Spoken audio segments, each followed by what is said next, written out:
যদি NP special সংখ্যাগরিষ্ঠদের জন্য যদি আসতেই হয় তাহলে সর্বপ্রথম ভারতে আসতে হবে। ভারত কি বাংলাদেশের জনগণের সাথে সম্পর্ক চায় নাকি একটা ব্যক্তির সাথে সম্পর্ক? ভারত একটা বৃহৎ দেশ, আমাদের প্রতিবেশী, তার সাথে সম্পর্ক আমরা উন্নয়ন করতে চাই।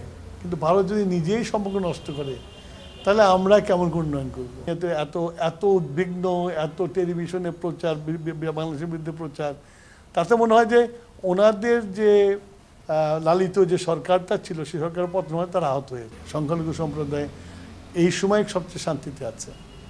তো সুতরাং এর বহির্বিশ্বে এগুলো প্রচার করার চেষ্টা করছে এবং বাংলাদেশ সাম্প্রদায়িক দাঙ্গা করার চেষ্টা করছে, যেটা বাংলাদেশের মানুষ কোনোদিনও করবে না। বাংলাদেশের মানুষ সাম্প্রদায়িক সম্প্রীতি বিশ্বাস করে এবং এটা করবে না।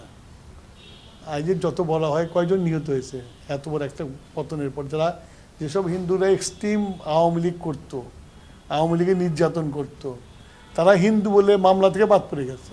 যে আওয়ামী লীগের অ্যাক্টিভিস্ট হিন্দুরাই যদি অত্যাচারিত না হয়ে থাকে, সাধারণ হিন্দু কেন অত্যাচারিত হবে? তাদের নিজেদের দেশে কি ঘটছে মাইনরিটির উপরে, সেটা দিকে চিন্তা করা হচ্ছে।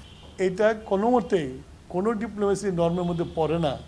একটা স্বাধীন দেশের ভিতরে কি ঘটছে কি ঘটে নাই, ভারতের এটা নিয়ে কথা বলা উচিত না। এই জন্যই ভারত যখন আমাদের মুসলমানদের, বাংলাদেশের মুসলমান সংখ্যাগরিষ্ঠ দেশ, 99 জন মুসলমান, যখন ভারতের ইসলামিক লিডারদেরকে গ্রেপ্তার করে ভারতের রাষ্ট্রীয় স্বার্থে, তখন তো আমরা কোনো কথা বলি না, কোনো রাজনৈতিক দল আমরা কথা বলি না।